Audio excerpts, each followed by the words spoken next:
Good day, good day. So in this video, I'm going to talk to you about trying to get, you know, if you're someone who's looking to get into Azure or Azure, however you want to pronounce it, or if you are looking to get in cloud and you want to know a place where to start, I suggest these two, Azure Data Fundamentals and Azure Fundamentals.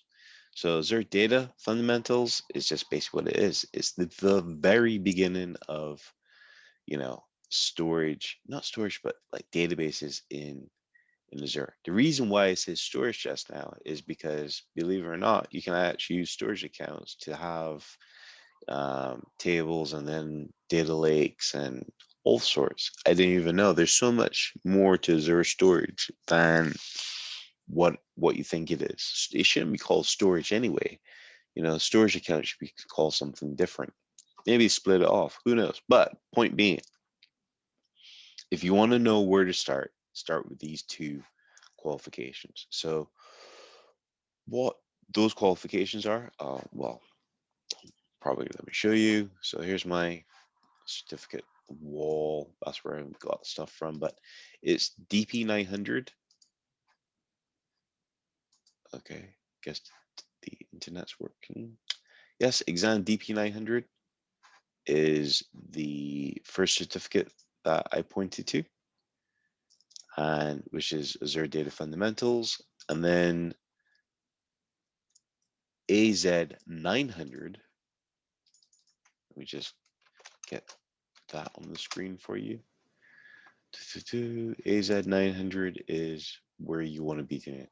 I've done this a while ago. Oh my gosh, look at that. See, this is the reason why it's really important to do the free online training. Because when you do the free online training, you can actually see what things have been updated and what modules you should try to redo or recap on. So as you can see, I got a lot of recapping to do. This is the thing, isn't it crazy? It is so crazy how often the friggin' cloud changes. You know, can you imagine having your qualifications in AWS, Google, and Azure? AWS, Google, and Azure, doing all three clouds at three times. And the market asks for this. The market asks for people to friggin' do three things at the same time. And I just like, no, I refuse. I refuse to study more than one cloud. You know why? I don't have the capacity. I got a life as well. I'm not a robot. I'm not going to learn anything else. Learn the topics like Kubernetes or, the point of like a chat bot, the fundamentals of everything. But I'm not going to do all three providers. No way. I've got more to life than just keep studying. I study galore. I don't know about you, but I'm constant. I probably read the equivalent of 800 pages a week in my role, being in DevOps. That's what I do. Do DevOps architecture, and I read a ton. Anyway, a little bit went off topic. You want to know AZ900 and you want to know DP900.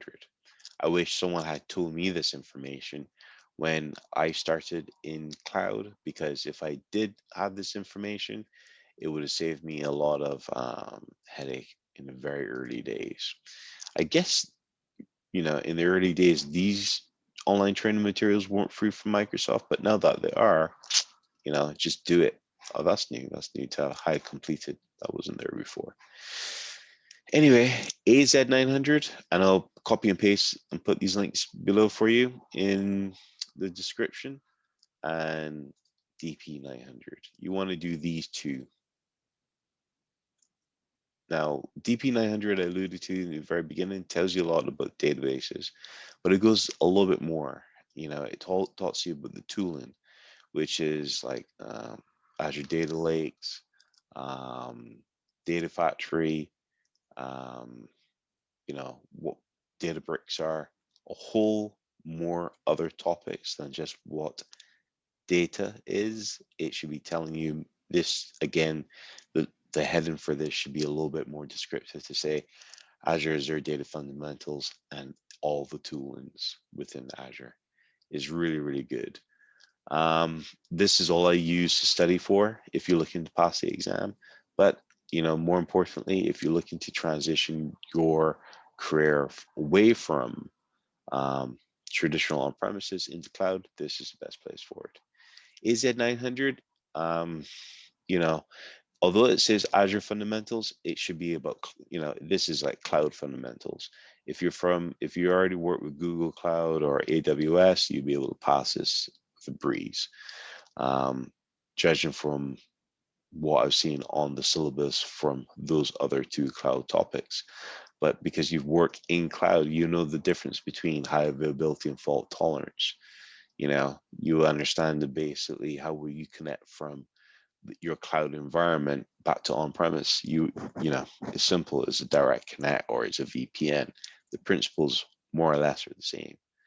Um, what will be different is probably where the way how Azure calls some of its features and functions and the terminology. Whatever you do, don't come in with the mindset of saying, I'm already from AWS or I'm already from Google, and I'll use the same principles from Azure, or I'll use the same principles from those two platforms to learn Azure, or I assume or make the assumption that Azure calls these features and functions the same as AWS and Google Cloud. It's not the same.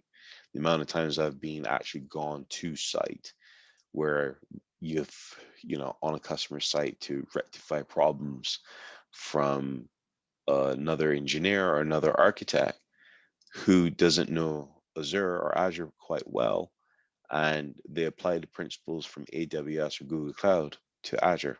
Big mistake. Didn't work. It was a big flaw.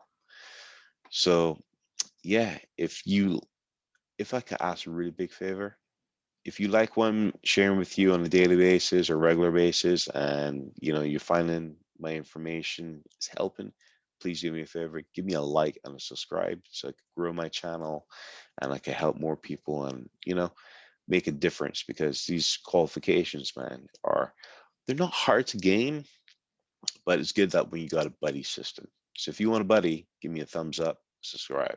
Thank you. Appreciate it.